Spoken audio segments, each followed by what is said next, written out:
Hola a todos, bienvenidos. Una de las ventajas de presentar a Philippe Van Parijs es, o Van Parijs, ¿cómo se pronuncia? Tengo la duda.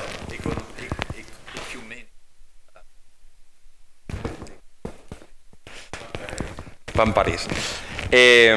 Una de las ventajas de presentarle es que estamos hablando de una persona fundamental para una idea.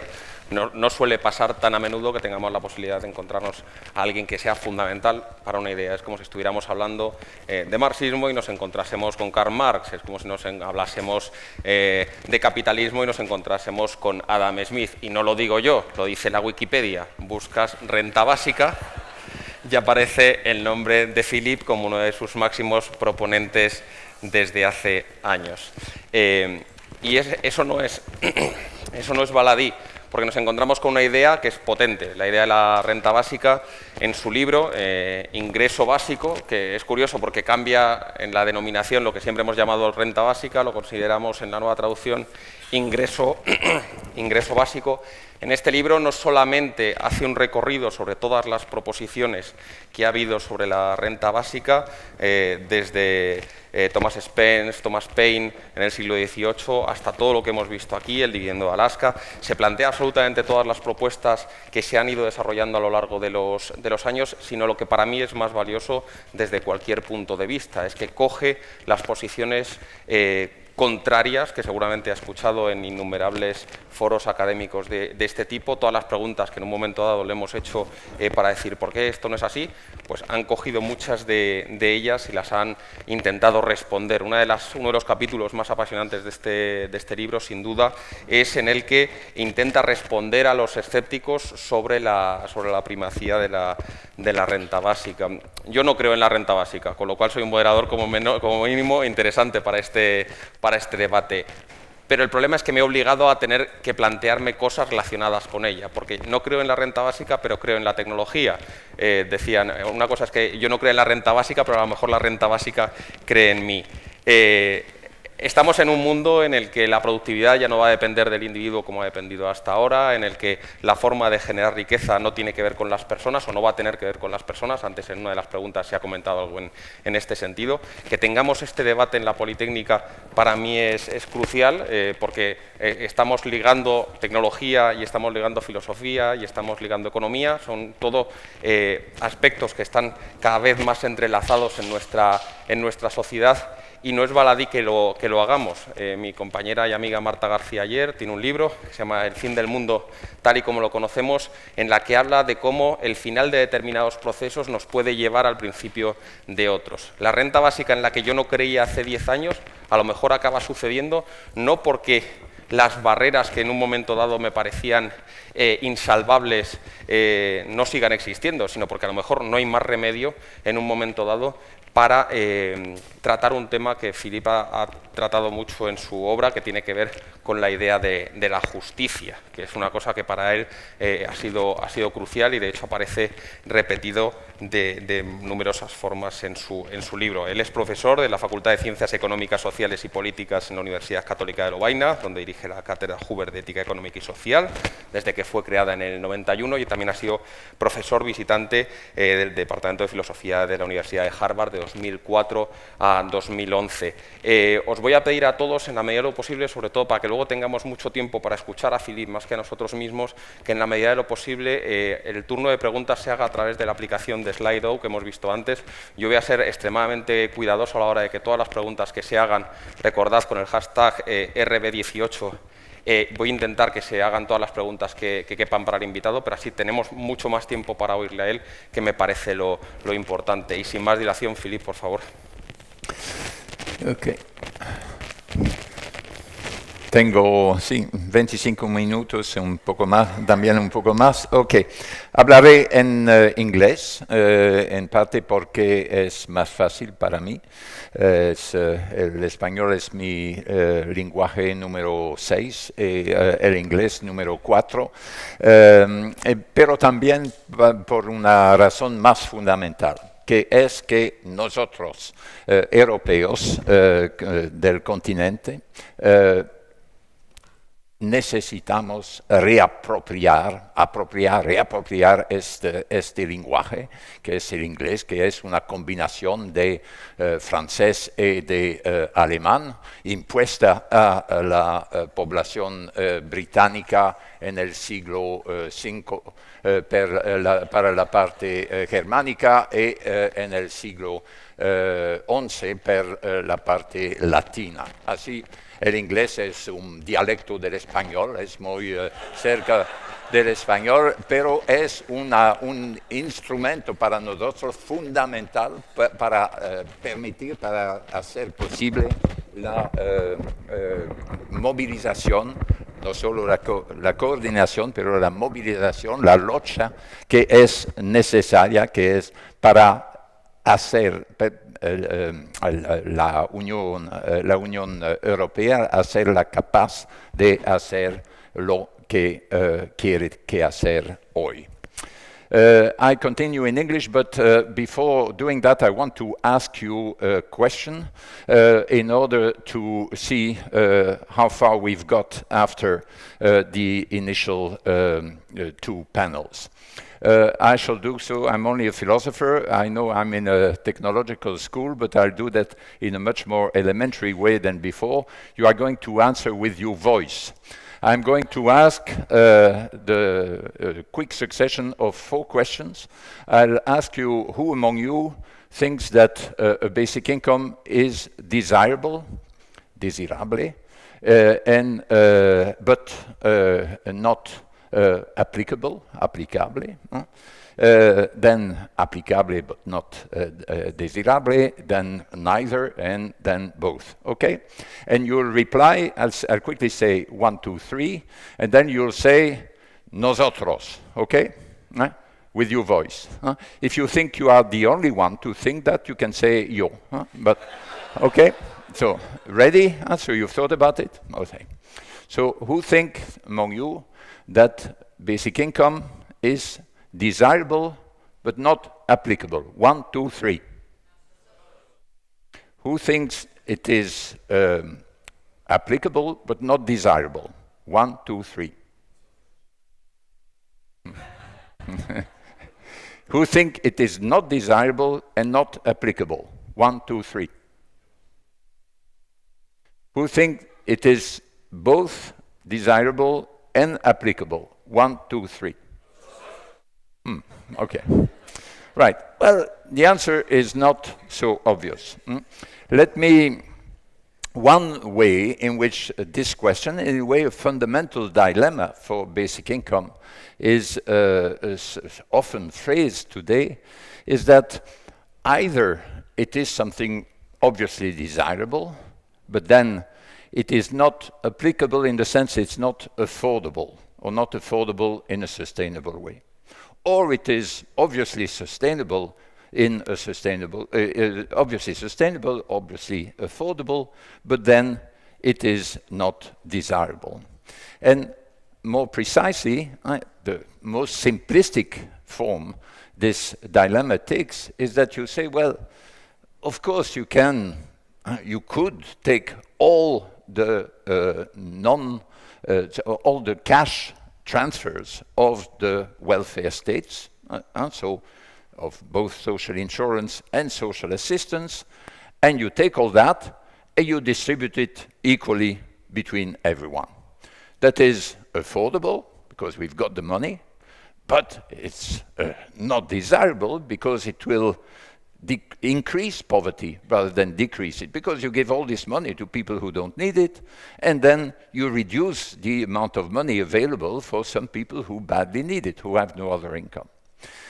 So that's one possibility. And the other possibility consists in saying, well, we'll introduce a basic income, say at like in some of the proposals, 430 euros or something like that, and you add it to all the existing cash transfers. So you don't scrap anything, you just add it. And then, obviously, the poor will be better off as a result. But, of course, you need to fund that.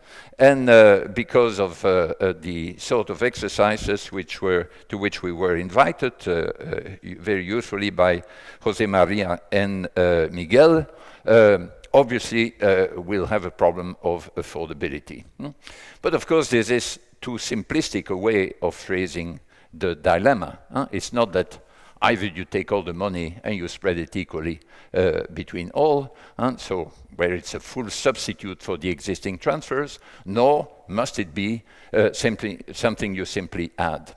What is the right sort of exercise? Well, it's the sort of exercise to which Jose Maria was inviting us, and which is being done at the moment, including by the OECD and for a number of countries, and which you could think about. The sort of exercise you need to do is the following. You think first about a low basic income, something 200 euros for a country like Spain. And then think about it not as replacing everything, nor as being added to everything, but you just replace all the transfers, all the benefits that are lower, and you reduce all the other benefits which are higher, whether social assistance, invalidity, all the rest, paro, and all pensions, so you reduce everything by the amount of the basic income, all the existing transfers. At the same time, you suppress the tax exemptions on the lower layers of all incomes, and you tax every income from the first euro at a higher level than what is currently the case, but not higher than what is the marginal tax rate for most workers. And that may be, I don't know the exact figure for Spain, but certainly for a number of European countries, it would be already 30% or above 30%. So you collect all this money. Of course, you tax even the people who have very low wages at this fairly high rate, but the people on low wages are more than compensated for this higher taxation by the basic income without their marginal tax rate being affected. So what they earn for every additional hour of work would, with this initial exercise, be the same. But there would be net gainers. There would be people who get a higher income as the result of the reform, in particular people who have no income whatever, or many part-time workers with a low income. That means there is, of course, then a net cost, which you need to go and get somewhere. And as someone was suggesting in one of the questions from the rooms, well, there is money you can get without any impact on the labor supply. For example, Messi, right? You tax Messi a bit more, and a few more Messis, people a bit less wealthy than he is, people like me, for example, who have a relatively high wage, have had a high wage, relative high wage through much of their career. And of course, no, nothing would be happening there in terms of labor supply. So you with your 200, you can be confident enough that this will be affordable. And then you move up a bit, you speculate about 300 and so on. And you can move it, but you don't go too high, don't go all the Swiss way. And in the Swiss referendum, they said, let's introduce a basic income at the level of the equivalent of 2,300 euros per person and per month. When I took part in a Swiss debate, I said, of course, at your referendum, I would vote yes, but if I were the minister in charge of introducing it tomorrow, I would resign immediately. They said, this is ein Kulturimpuls. And so it's to get people to think about it. Yes, that was very successful, and the Swiss referendum was fantastic in terms of public relations. It was not a realistic proposal even for Switzerland. 39% of GDP per capita in Switzerland, that's not the sort of amount we must think about. We must think about 15% and then see. Can we get any confidence about what is sustainable from the experiments or from econometric models? Not really, not really. Because in all the existing experiments, you have fundamental limits. One, it's only of limited duration. So the Finnish experiments now, 2 years. How can you infer from the existence of a basic income, the expectation of basic income for 2 years? What can you infer about the labor supply, that the impact on the labor supply, if people knew it was for life rather than just for 2 years? That's one limitation. Another limitation that is intrinsic, there are more limitations than that in the Finnish experiment, but another fundamental limitation is that you can never include in any experiment the net contributors, people who would lose out as a result of the introduction of a basic income in real life. People like me, who wouldn't have to ask, well, what would you do with these 500 euros, 600 euros in addition to your income? No, people like me would need to ask, will you change your labor supply if you earned, in net terms, 100 euros less than you do now? People like me cannot possibly be included in such an experiment because you can't tell people, look, for the next 2 years you are going to earn less than everyone else in your situation in the country. It will be interesting. We'll see how you behave as a result of that. You can't possibly do that. Even in Finland, where there were only net gainers, they had difficulties with the constitutional principle of equality. So they had to justify in a particular way. So with the econometric exercises, which on the basis of past correlations between, etc., you can, it's what's pulled out sometimes out of that black box with predictions about the impact of labor supply. It's even more speculative than what you can get from real-life experiments. So we can't have much information from that. What should we do? Exactly the same, or the same sort of thing as what was done with the first two models of social protection. Social protection, first model was social assistance, which was born at the beginning of the 16th century in a few municipalities in Flanders and in Germany. People didn't start by doing randomized experiments, etc., to see whether, no, they tried, but at a very modest level, And then it produced some effects, some good, some bad. It was copied elsewhere, became the poor laws. And in the end, we have today in most European countries, we have a general system of the sort of revenu minimum d'insertion in France that is now the revenu de solidarité active, similar systems elsewhere. What is being proposed and introduced, I'm sure, at a lower level in Italy under the name reddito di cittadinanza, central proposal of Cinque Stelle, is yet another form of social assistance. It's not a universal basic income. So you have that. It's now generalized throughout the world, but it started very, very modestly and very repressive way in these small towns in the 16th century.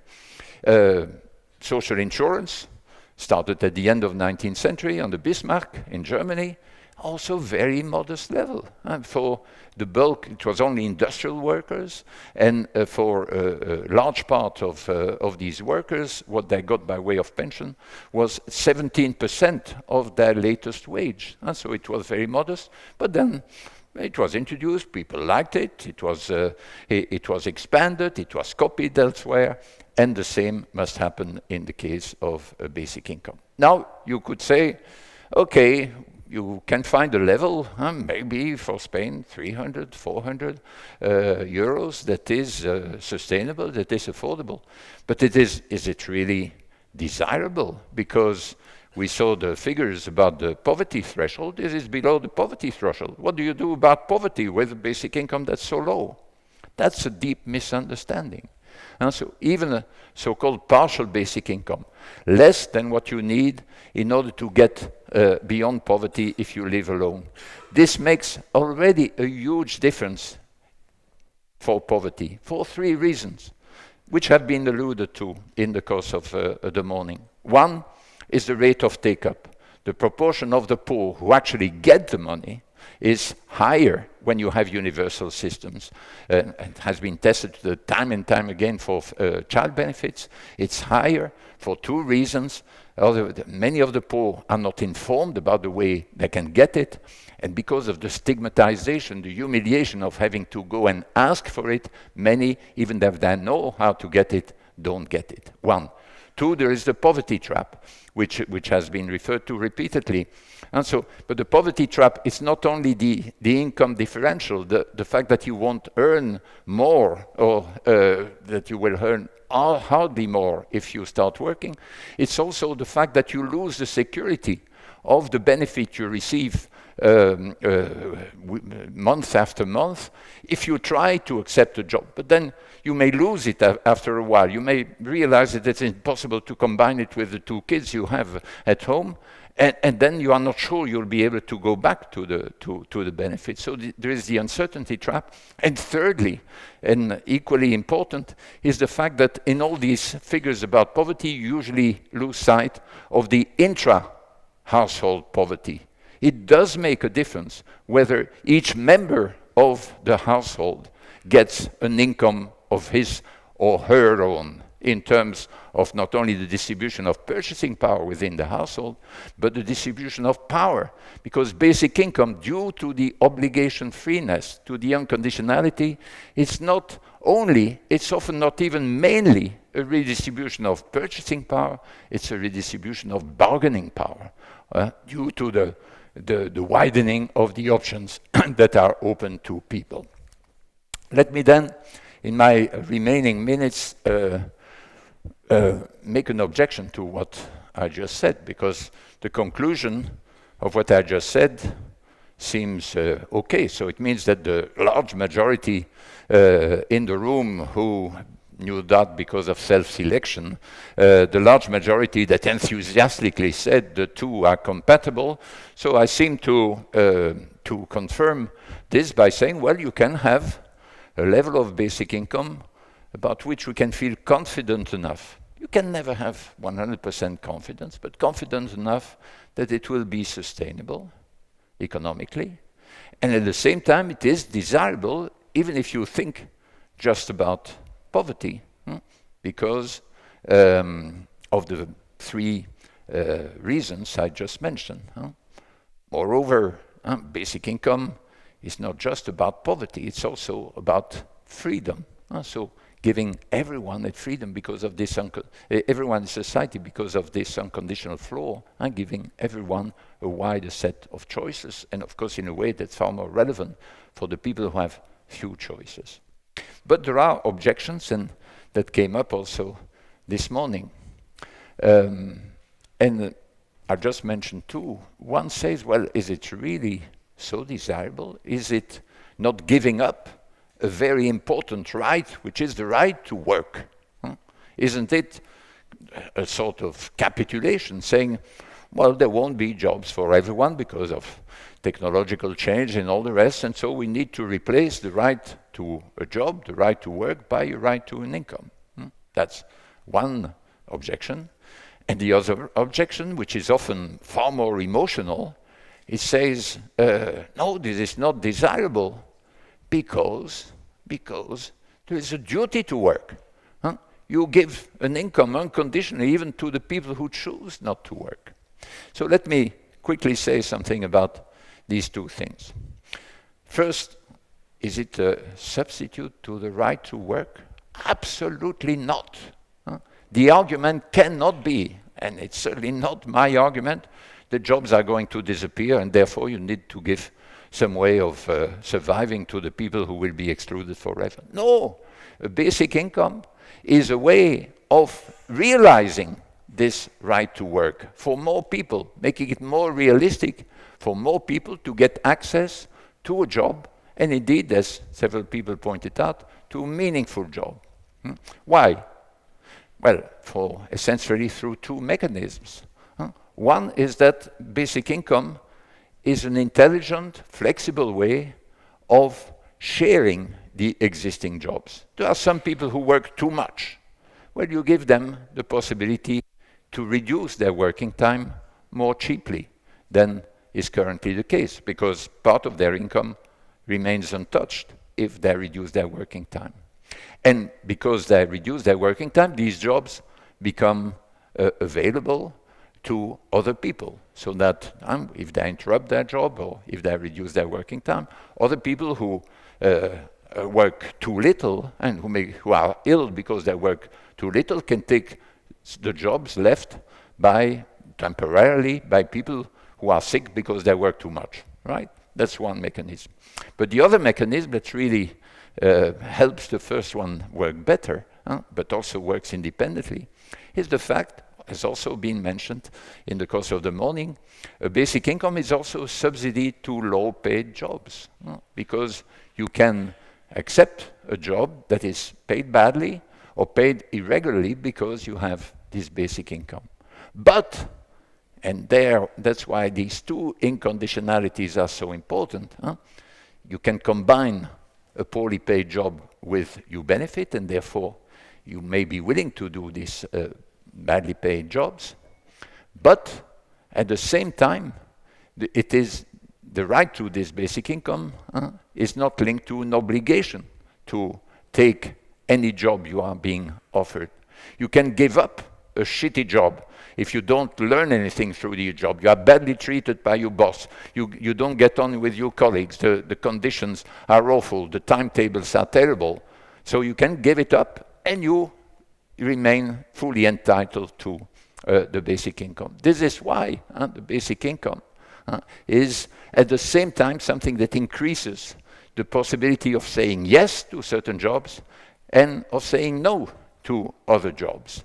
And the jobs to which you are going to be able to say yes will be the jobs that enable you to really realize your calling, or to do something that will teach you a lot of things, from which you learn a lot, that will increase your human capital. In Mark Zuckerberg's words 1 year ago, when he made a speech at Harvard, I said, what we need to think about is a universal basic income, so as to enable everyone to try new ideas. And some people in Silicon Valley said, well, this is venture capital for the people. It's something that enables you to take the risk of doing something, trying something with others. Of course, you can do it more easily if the level of the basic income is more generous, but even at a low level, you can do more, because, as you know, many internships, many apprenticeships are not paid at all, or paid very poorly, and nevertheless people do them because this is something that will help them later on, and they use their savings, they do some borrowing, they have their share of flat with friends, etc., and they do it. With a basic income, you generalize to all a possibility which is often only restricted to people whose parents are willing to give them a basic income. So it's a sort of democratization of this possibility. One word then on the duty to work. Is it the end of the duty to work? Yes, in a sense it's something in line with the abolition of slavery, because now we have a sort of selective slavery, where, and so some people have no other option than to sell their labor power to any capitalist or employer who is willing to hire them. And basic income is a way of enabling more poor people to take leisure. And as Bertrand Russell wrote, the idea that the poor may enjoy some leisure has always been shocking to the rich, right?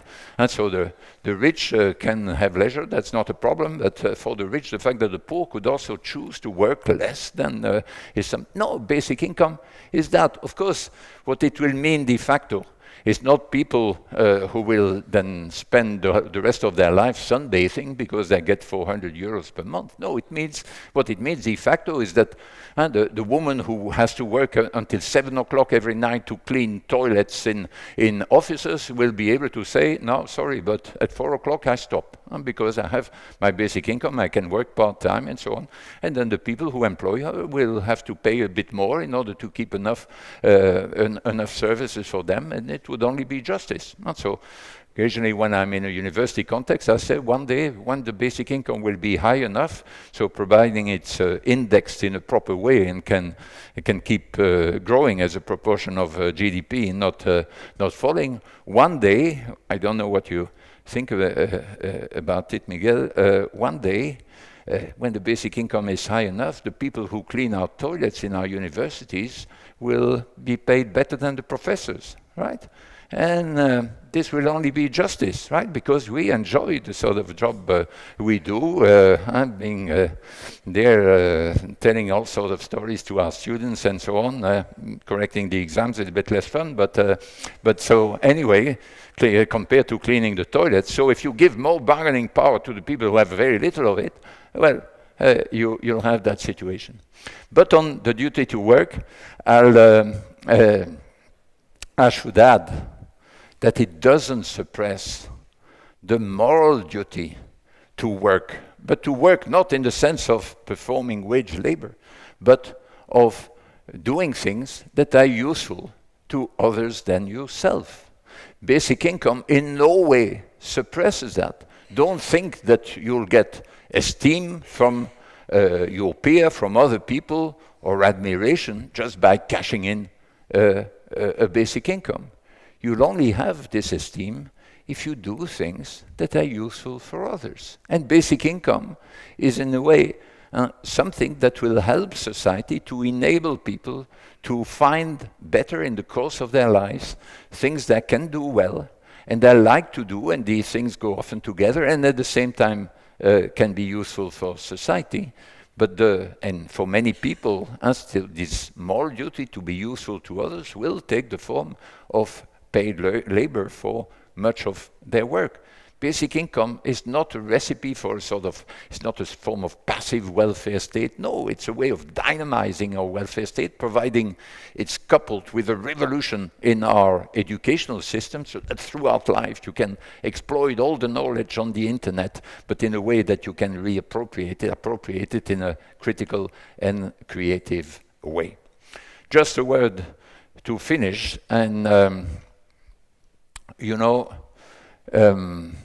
when we say applicable, is it applicable in Spain? A further interpretation of this expression maybe, is it politically feasible in Spain?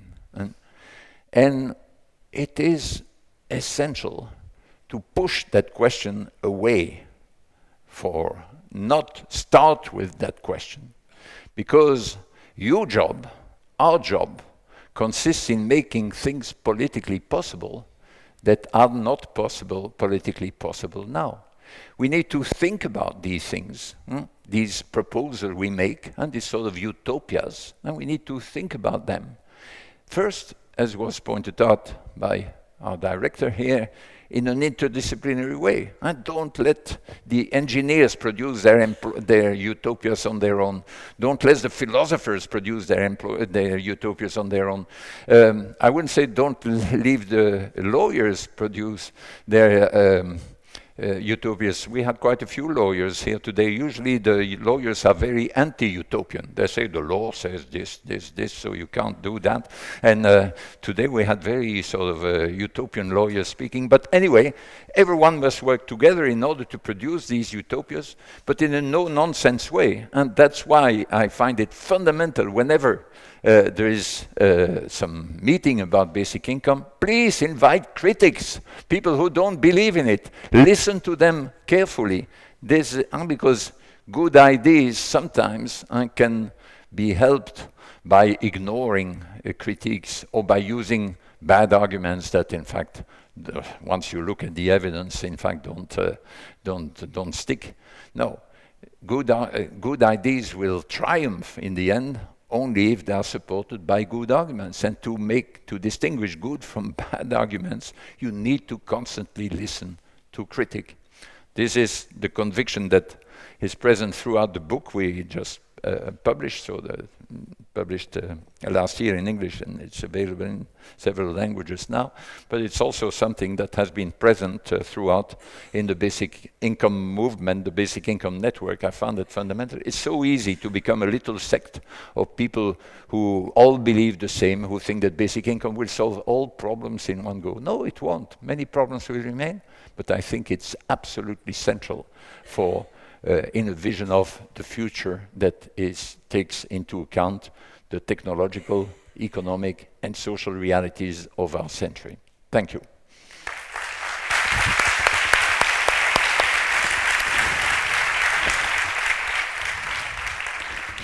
Muchas gracias, Philippe. Como había dicho, vamos a responder las preguntas que se han formulado en Slido, o se las voy a formular a él. El único problema es que por alusiones ha formulado una pregunta directamente a Miguel Sebastián, y yo me comprometo a que cualquier otro exministro socialista en un momento en el que hay un gobierno socialista que ha aparecido de repente tendrá también la posibilidad de formular sus propias preguntas, pero mientras tanto yo creo que a Miguel le puedo permitir responder, porque además creo que es una visión autorizada.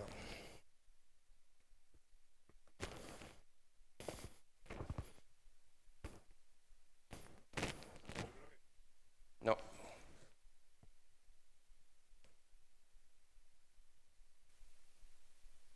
No.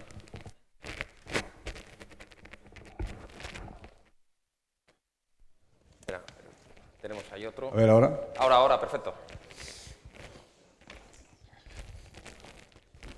A mí se me han quedado muchas preguntas sin respuesta de esta sesión, ¿no? Cuando hablamos del temor, los que tenemos el temor a la no deseabilidad de la renta básica universal, aparte de la no aplicabilidad, no pensamos en que nos gusta el mundo actual. No nos gusta. Pero detrás de la renta básica universal, a mí lo que me preocupa es, aparte del poverty trap que tú has mencionado, la trampa de la pobreza, es decir, condenar a generaciones a ser perceptores de esta renta básica y que se conformen con ello. Lo que me preocupa es que detrás de esto haya en el fondo una maniobra o alguien la pueda tener para desmantelar el estado del bienestar. Porque ya una vez tenemos la renta básica universal, ¿para qué queremos el resto? Que es muy ineficiente, que hay que hacer muchos papeles, ¿para qué queremos todo lo demás? Y a mí esto es lo que me preocupa, porque para mí los fundamentos como economista del estado del bienestar son fundamentos basados en las externalidades fundamentalmente. Y bajo esos fundamentos, el que haya una buena educación pública y una buena sanidad pública mejora tanto la eficiencia como la equidad. Y si desmantelamos eso, creo que saldremos perdiendo. Saldremos perdiendo no solamente desde un punto de vista de la eficiencia, sino también desde un punto de vista de la equidad, ¿no? Y eso es lo que me preocupa, los problemas de largo plazo, porque la historia económica está llena de utopías que luego, cuando se han puesto en marcha, han resultado desastrosas. Desastrosas, ¿no? Y a mí me preocupa que esta sea una más de ellas, ¿no? El estado de bienestar actual es fundado en externalidades, ¿decías en qué sentido?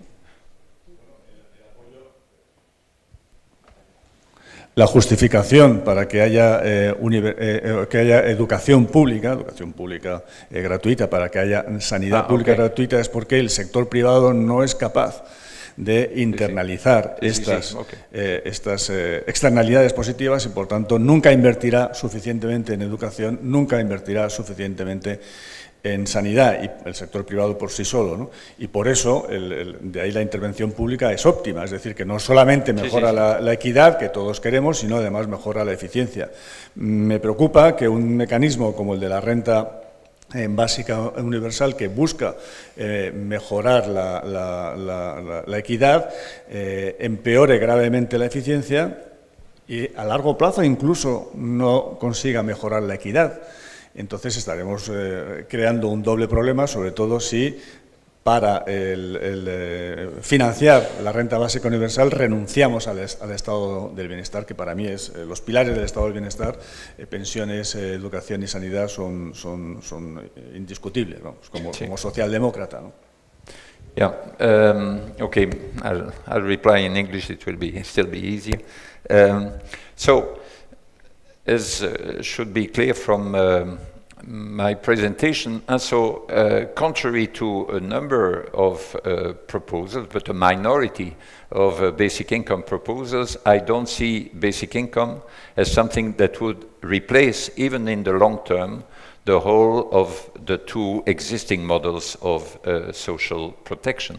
In fact, some people thought, Jean Jaurès, for example, some socialist leaders at the end of the 19th century, thought that the model of social insurance would replace completely the model of social assistance. But as we see, even today, more than a century later, both have a role to play, social assistance and social insurance. Well, similarly, I think, in my view, in our view, in the book, basic income is a floor which you fit under the whole distribution of incomes from labor, from capital, but also income from social insurance and income from social assistance. And so even in the longer term, there will always be people who will need, especially if they live on their own, if they have some incapacity, if they will need the care of some social workers and some top-ups. So, but and one way of presenting it is also, you can also present it in terms of externalities, because basic income is one way of securing this minimum subsistence level to everyone, in particular, and that's where the externalities come in, to enable all the children in the whole of the country to grow up in a situation where they don't have to suffer poverty, but it is given in a way that doesn't have all the perverse effects that were indicated before, the perverse effects of the existing assistance schemes, and that related to the rate of take-up, related to the poverty trap, etc. So that even you want people to be healthy, you want them to be educated, but they need to eat enough in order to do that. But in order to provide this cash income that enables them to do that, you can use different formulas. Basic income is one of them.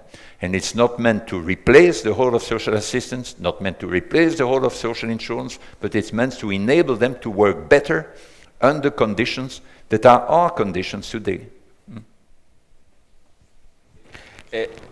Sí, por supuesto.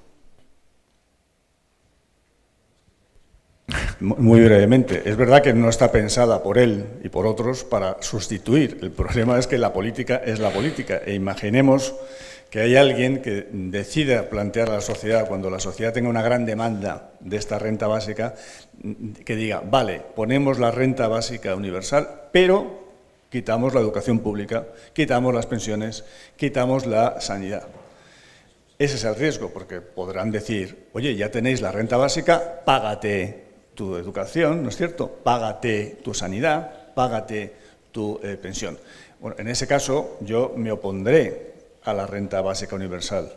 ¿Por qué? Porque prefiero el sistema que defiende el estado del bienestar a un sistema que defienda la sustitución. Tú me dices, no, es que la sustitución no va a ocurrir. No lo sé por qué. ¿No? ¿Quién me garantiza políticamente que no va a ocurrir? Porque al final son los ciudadanos los que deciden.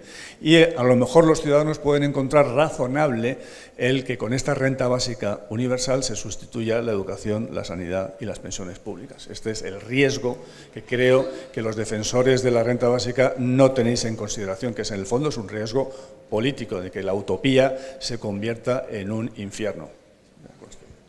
Okay. Pero creo que somos en acuerdo sobre este punto, ¿no? ¿Qué es el...? Yo no soy a favor de una sustitución a la educación, a la salud y también a una parte de los subsidios. Otros sí. Sí, otros sí, pero había Sí, ok, pero, ok. Del público, algunas de ellas que tienen bastantes comentarios positivos. Lo bueno es que si os vais comentando los unos a los otros, pues ahí salen las más interesantes. Hay una que es una pregunta que me parece muy interesante. Sería, where in the world EU universal basic income will be implemented first? If it's implemented in any place of the world. You know, for it to happen, you need some background conditions. I thought initially that one background condition was that there should have been a means-tested, a conditional minimum income system for sufficiently long for people to realize the perverse effects related to it. Until I met an economist in South Africa who told me, you, Philippe, you are just as arrogant as Karl Marx. Karl Marx thought that socialism could only be introduced in industrialized countries like England, Germany, France, and in the end it was introduced in, with disastrous consequences, but in agrarian societies like Russia and China. Similarly, he said, well, South Africa will be the first one to introduce a basic income, and then he explained how it could be funded in South Africa, while there were special reasons when you have a large informal economy, you can't really implement in a serious way a means test. How do you control who earns what? And so you have to do that either in a very arbitrary way, with a lot of risk of clientelism, or you do have to do it in a very expensive way in order to not only to control the people, but to control the controllers of the people. So it's so it said it will be South Africa's. I don't know where it will be introduced first, but to introduce it, you need a coalition of three types of actors. You need, we mentioned that at the end of our book, you need visionaries, that is, not utopians that propose ideas without much critical thinking about the consequences, because we say the Marxian utopia, but Marx was an anti-utopian. He said, he and Engels said, you have these utopian socialists, Fourier and so on, who, on the basis of ethical values, no, we are scientific socialism. And so there is no reason to start discussing the details, the consequences of the collective ownership of the means of production. So there was no utopian thinking in Marx, because he had, you can say, well, he proposed a utopia, but what he needs a vision that is not just a dream, but something that is critically discussed with in an interdisciplinary way as we do today. One, a vision. You need that vision, and that vision will give you the strength, not only the orientation, the strength to move forward. One. Two, you need what I call in French the botteurs de cul. That means people who say, come on, this current situation is unacceptable, unjust, absurd. We need to move forward to do something. Sometimes they have crazy ideas. Doesn't matter. They give the energy to the whole, the indignados, right? You know them here. And so that's the second aspect. That is important because otherwise, there is the status quo, the inertia, and so on. You say, well, it's not so bad after all. Okay, you need these people. Three, you need what in French, les bricoleurs, the people, the thinkers, the people who then are aware of the vision, they feel the pressure of the botteurs de cul, and then they can see the cracks in the system where you could softly, you can't create a chaos. So it's important for the people that you don't just mess it all up and say, well, it's for the future generation. No, you need to improve paso a paso, so in such a way that you improve things also in the short term. And you see how that is possible. In a decentralized system like Spain or like Belgium, it's more complicated because you have the national competencies, you have the comunidades autónomas who can do, so you need the aid of the lawyers here. Among the thinkers, the lawyers are overrepresented, and rightly so, and so they need to help us there. So you need this correlation between the three people, and then you need politicians who have at the same time the courage and the intelligence to move forward, and often then also the political astuteness. And they may do so out of personal interest, ambition, and so it doesn't matter. It doesn't matter. But if you don't have behind them the three types of actors, you won't be moving in the right direction. So maybe Spain. Who knows? Another question, otra pregunta que tenemos aquí es si el papel de las multinacionales que están contribuyendo a cambiar el mundo en muchos aspectos también tendrán un papel a la hora de financiar una situación como la de la renta básica. Yes. Well, and so this is then in part, well, this is central to the question. Not the whole of the question, but it's certainly central to the question about how you are going to fund a basic income that is more than very modest. Because what has been happening through time in the last decennia, differently in different countries, is that the total of the wage bill, of the part of the value added that goes to workers, has been stagnating more or less, and the part that goes by way of reward to intellectual property rights and to capital more generally has been increasing. And obviously the sustainable funding of a generous basic income requires our public authorities to have a far better grip on the social product. And that is difficult because capital is mobile and increasingly human capital is mobile, not just football players. And so human capital is mobile and you need to be able to have enough on a grip on that. And that is one of the many reasons why I think the European Union is so important, because we'll never manage to get back this grip, which was present in the past, on our national economies without coordinating, without collaborating on an international scale. There was recently the occasion of the State of the Union event in Florence at the European University Institute. There had been a survey conducted and asking people in Europe, would you be in favor of a European tax, on the internet multinationals? There was a huge majority in favor of it. If you ask in general people, are you in favor of more taxation at the European level, they say no. But if you ask specifically, so whether they want a carbon tax at a higher level, there's a massive support for it. If you are you in favor? Yes, and we need that. And we can't, it's not little Belgium, or if you allow myself, little Spain, let alone little Catalonia or little Asturias or whatever. And so it's not at the national or subnational level that we can handle that. We need to do that at a high level. You may say only at the global level it will work. Yes, but you need big actors in order to negotiate that. And for that reason, among others, we absolutely need the European Union, and therefore a way of communicating across all the borders. That's why I take this easy way of speaking English to you, to give you some practice, and me at the same.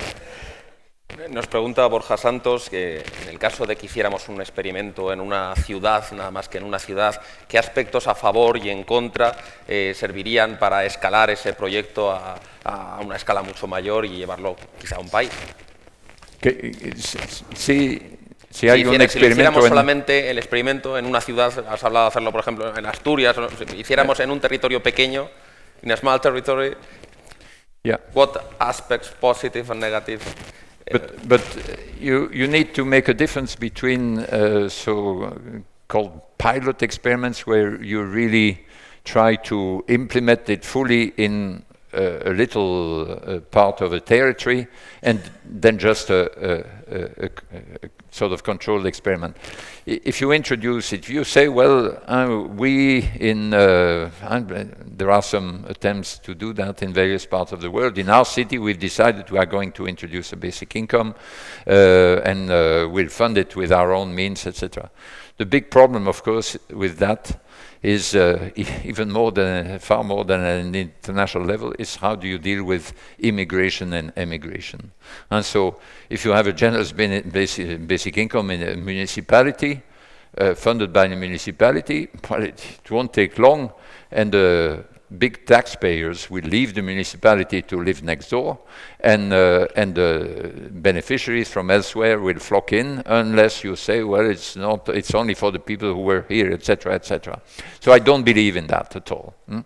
So another thing you could do is then you say, well, for the sake of gathering knowledge about the effects of it, we are going to try in one particular municipality and see how the people react, or in a set of municipalities. This today has become, for the sake of gathering knowledge, has become impossible because of the internet. I talked I'll explain that. I talked a couple of times with the director of the Finnish experiment. One of his big challenges is to protect his sample, his 2,000 people, because with Facebook and all the rest, the number of people who got the basic income, and that means who were told, well, you still get the 570, but in a completely unconditional way, then they said, well, on Facebook, oh, I've received this possibility, now I'm no longer bothered, and I can start my little business, and I can combine the income from my little business with the thing and so on. Immediately, journalists started phoning him, trying to spot him. I got a phone call once from someone from Bloomberg who said, I'm a journalist from Bloomberg, can I interview you? Because I've just been to Finland, I've interviewed 2 people who received the basic. But this is a disaster for a scientific experiment. What is going to happen after the 2 years? People will be asked, and one is going to compare, the researchers are going to compare what they did, these 2,000, to what the other 150,000 did, who were in the same situation initially. And then the 2,000 will say, well, I had journalists every 2 days, journalists coming to interview me. Couldn't really try to find a job because I had to deal with all these people. And then the activists came, and in the Namibian experiment, which was mentioned before, once there were 20 members of the German parliament who arrived in the little village to discover that the experiment was finished because there was no money left in order to pay for the... And so that means that doing a scientific experiment, so-called with a saturated sample, as the jargon calls it, that is where you give it to the whole of a community, in the internet era, it's a lost battle, because this will immediately be spotted, and you'll have all the basic income activists of the world and the journalists wanting to say, well, this is going well because this, look at the picture, and we'll do a little film, can we, etc. So I don't think there is much prospect on that side. Question that I think it's very interesting. The last one, because we are running out of time. But I think this one is especially interesting if we talk about Spain. Is what about the starter models proposal of basic income, such as the agrarian basic income, the restructuration of the agrarian subsidies on an individual basis? That is agrarian. The agrarian subsidies on an individual basis, taking the agrarian subsidies and take it back to the individuals, not to groups or not to institutions, but taking the money directly to individuals. So it's part, so the European agricultural policy. For example, yeah, I assume that it's what instead of yeah. Well, some people have proposed that in the European debate to say, why don't we start in a sectoral way? And so I think it does make sense to start with age groups, to say we'll have a universal child benefit, which exists in a number of countries, or we'll have a universal pension for the elderly, which also exists in a number of countries. That makes sense. But other people said, why not start with a particular professional category?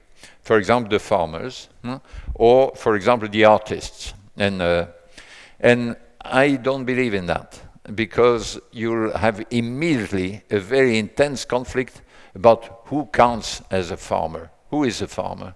How time do you need to spend on that? Is the wife of a farmer or the husband of a farmer, can that person, what do you need to show? Even worse, of course, who is an artist? Huh? There must be some self-described artists in the room. I mean, as soon as you do a little bit of scribbling, you say that no one likes. Is that enough? And so there have been some experiments in that direction. For example, in Holland, where he had the status of an artist, but then this becomes then a bureaucratic nightmare, and you have arbitrary distinctions, and you can be a part-time. I don't think there's any prospect in that.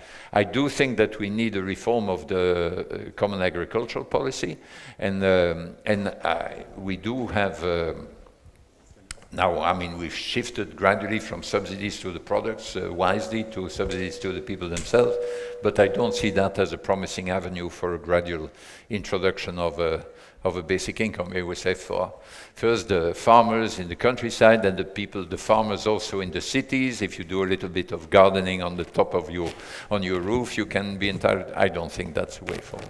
Okay, creo que podemos darle un fuerte aplauso a Philippe.